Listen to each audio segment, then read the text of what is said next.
Welcome back, Apologia, 8th grade, Physical Science, Week 24, Day 1, textbook pages 398 to 400, notebook pages 331 to 333.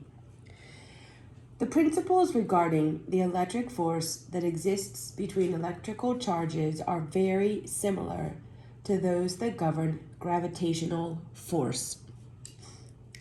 This figure that's showing opposites attracting and the same charge repelling is very similar to the figure in Module 7. Indeed, the force between electrically charged particles behaves almost identically to the gravitational force. There are only two major differences. First, the force between electrical charges can be repulsive, while the gravitational force is always attractive. And second, within an atom, the force between electrical charges is significantly stronger than the gravitational force. It was the French scientist Charles Augustin de Coulomb who discovered that electric forces obey a law similar to Newton's law of universal gravitation. The principles that govern electromagnetic force are: number 1, all electric charges attract or repel one another.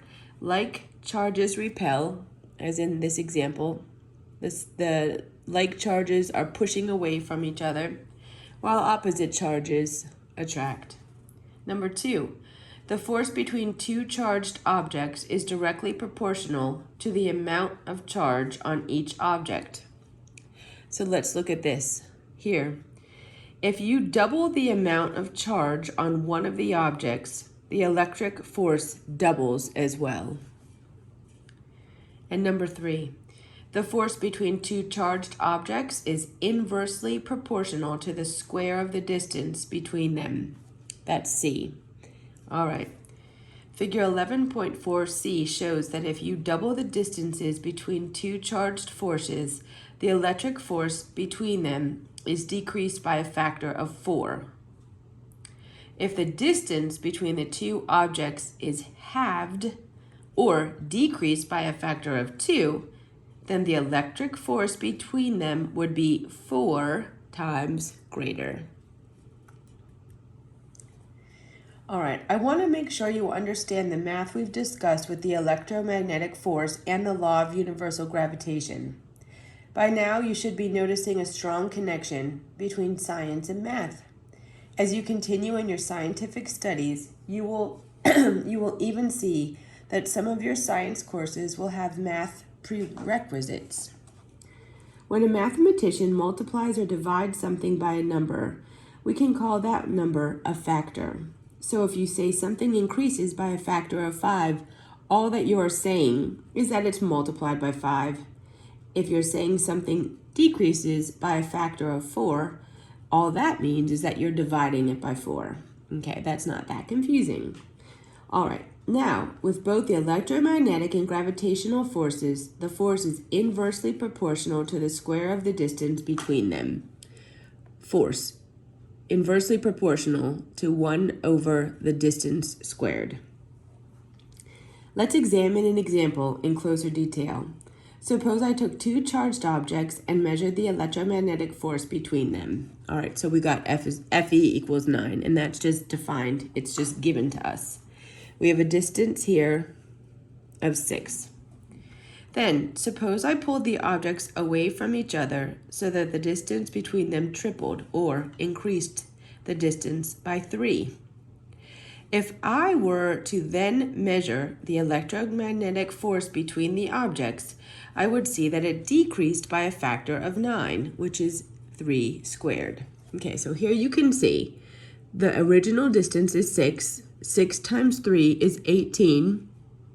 So now the distance has increased by a factor of 3. 3 squared is 9.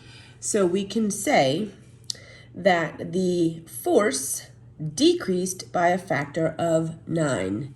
9 divided by 9 is 1, which is why here we have the new force being 1. Now, suppose I push the objects toward each other. So they started out being 6 apart. Now they're 2 apart. So now, suppose I push the objects towards each other from their original distance so that the distance between them was decreased by a factor of 3. If I then measure the electromagnetic force, I would see that it increased by a factor of 9, which is 3 squared. All right, so we are decreasing the distance by a factor of 3. So we have 1 over 1/3 squared. Anytime you divide by a fraction, you want to invert and multiply, which actually means you're going to multiply the original force of 9 times 3 squared, which is 9. 9 times 9 is 81. Here we go. This is what inversely proportional means. When the distance between two objects increases by a given factor, the electromagnetic force decreases by the square of that factor. Alternatively, when the distance between two objects decreases, the electromagnetic force increases by the square of the factor. All right, we'll go over that in class for anyone that has any additional questions. All right, on your own 11.1. For the diagram below, use a blue arrow to point out the direction of the force exerted on the red ball by the blue ball. In addition, draw a red arrow to indicate the direction of the force exerted on the blue ball by the red ball. All right, so we have two like charges, so they're going to repel one another. So you have the blue arrow over here, and this red arrow is pushing away this charge. All right, for B, opposite charges attract one another. There you go. All right, on your own, 11.2. Two charged particles are placed 16 centimeters from each other, and the resulting force is measured. What happens to the electric force when the following situations occur? All right, so A, the charge on object 1 is then halved. All right, so we know when the charge of one object is halved, the electric force is also halved. They're directly proportional. That was the number 2. Number 2 in the last slide. B, the charge on object 2 is divided by 4. So when the charge of an object 2 is divided by 4, the electromagnetic force is also divided by 4. Again, it's directly proportional. All right. C, the distance between the object is reduced to 4 centimeters. The distance between the objects changed from 16 to 4. That means it was divided by 4. When the distance is divided by 4, the force is multiplied by 4, which means the force is d squared, or 4 squared, which is 16 times stronger. That is inversely proportional. And D, if all three of these situations occurred simultaneously, how would the new force compare to the old force? Okay, if everything happened at the same time, the force was divided by 2, divided again by 4, and then multiplied by 16. Okay, when you divide by 2 and divide again by 4, it's the same as dividing by 8. If you divide by 8 and then multiply by 16, the net result will be that you have multiplied by 2.